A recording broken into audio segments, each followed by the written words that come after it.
Hey guys, Mr. Mike here. Reading today out on the patio. Pretty nice day. And getting sick and tired of being in the apartment all day. But today we're going to be reading a story called The Breadwinner. Now, just like always, you guys are going to have the next 20 seconds to go through and look over the text and decide on what genre you think it is.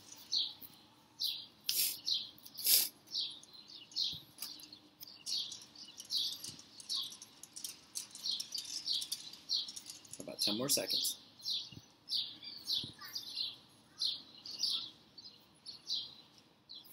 Alright, and knowing what the different story elements are that involve with fiction and non-fiction texts, you should have identified that this was a fiction text. Now, the way that I knew it was fiction was because as I skimmed through, I saw a couple different story elements. The biggest thing, I saw that there were multiple characters. I also saw that there was dialogue. And I did not see any diagrams with captions. I did not see any headings. And I know that diagrams and headings are big in nonfiction text, so that's what helped me understand that this was going to be a fiction text. Now, knowing that it's fiction, there are 4 different genre-based thinking jobs that you will be doing while reading. Those are characters, problem, solution, and lesson learned. Keep in mind that when we ask what was the main idea, I want you putting what were the characters, or who were the characters, what was the problem, what was the solution, and what was the lesson learned. That's a big thing that we've been messing up on with the main idea questions. So don't forget, main idea, that's where you tell me what the genre-based thinking jobs were.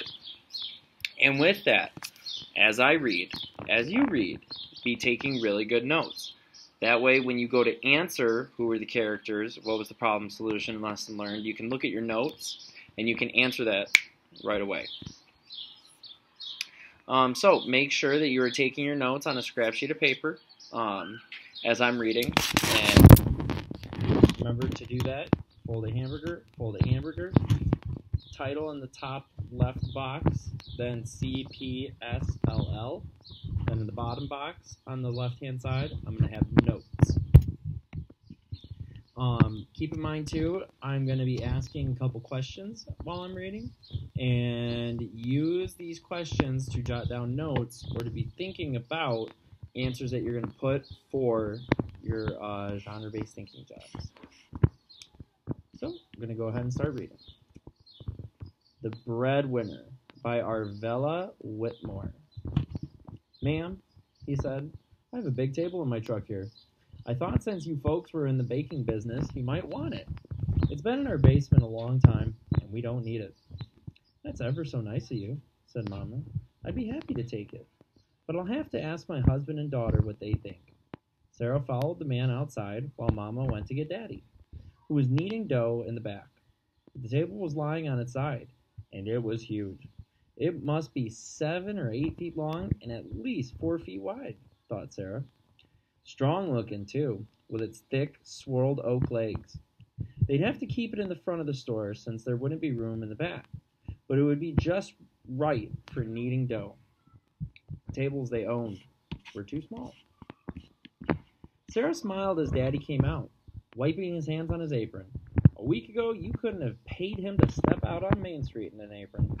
Sarah guessed he'd been so busy he forgot. What do you think? Asked Sarah. It would be perfect for kneading dough and shaping loaves. It looks good to me, said Mama. Daddy shook his head. I don't know. We don't have room for it in the back. But we could put it in front, said Sarah. Those tables in back are too small. Daddy frowned. In front of the big old windows? So, right now, think about what problem is developing in the story. Take a minute to think about that and jot some notes.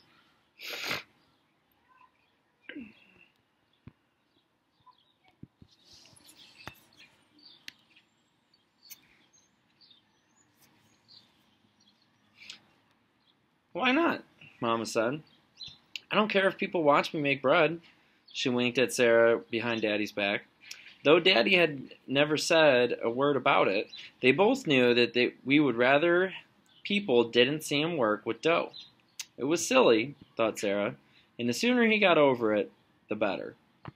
Please, Daddy, Sarah cried. Let's take the table. Besides, the front of the store looks bare, and when the shop is open, we can use the table as a counter. Alright, also right now, you've noticed that there are a couple characters in this story. I want you to identify in your notes who are the characters and what have we learned about them. What are some character traits that we can assign to the different characters in the story?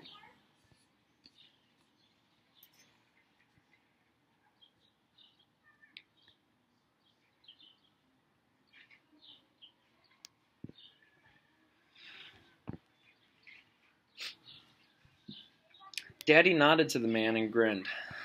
Guess I'm outnumbered. Guess we'll take it. Mighty thoughtful of you. Here, let me give you a hand. The two men placed the big, dusty table in the front part of the store, in full view of the large show windows. With brushes and soapy water, Sarah and Mama scrubbed it down to its pale oak finish. Then they spread flour on top. Sarah took some of Daddy's dough from the back, brought it out on the big table, and started kneading it. Soon a small crowd gathered in the street outside the window to watch her. When Daddy came out from behind the privacy curtain, Sarah expected him to tuck behind it, but he didn't. When he saw all the people out there, he grinned and waved. Leaning over the table, he scrawled a message on a brown paper sack, "Open at noon." He clipped it to the red checkered window curtain with a clothespin, then disappeared into the back to the store. A few seconds later, he came out again with a big pan and set it down on the table between himself and Sarah. He grabbed some dough and started kneading it. Sarah couldn't believe her eyes. "You were right," Daddy said. "We needed this table." Once in a while, he looked up and waved at the crowd on the street. "Pretty good advertising, wouldn't you say?" he asked. So right now, I want you thinking, did the problem solved? Do we now have a solution?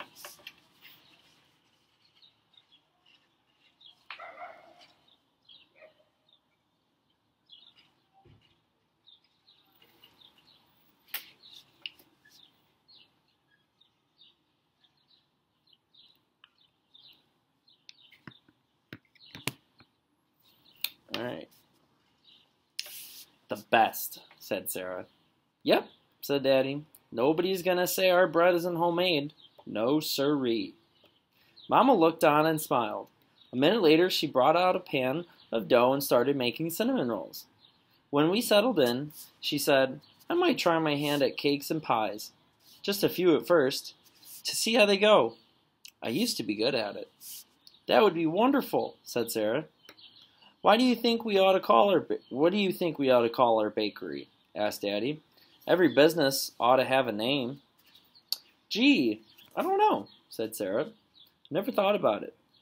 "I have an idea," he said. "After all, Sarah, you won the blue ribbon at the fair a while back." He glanced across the table at Mama. "If it wasn't for our champ here, we might have ended up in the poorhouse. I think we ought to call it the Blue Ribbon Bakery." Sarah grinned. Daddy must be proud of her to suggest that name. But to her, it didn't seem quite right. "That's nice, Daddy," she said. "But I think we ought to call it Puckett's Blue Ribbon Bakery. It's a family business now." So right now, thinking about what lesson did the characters learn in the story? How did all the events come together to tell you what was the lesson learned? So now that we've finished reading and you have the questions that I asked to think about, you're going to go over and answer what was the main idea. And remember, when you're answering main idea, don't forget your genre-based thinking jobs, okay? Tell me who were the characters? What were some character traits of them? What was the problem? What was the solution? And what was the lesson learned? And then after that, there's a quiz that you will be answering some questions on. And then you will be giving a race response at the end. Not too hard. This one's a pretty Pretty straightforward one. So, hope you guys enjoyed it, and I'll be reading another story for you next week. See you later, guys.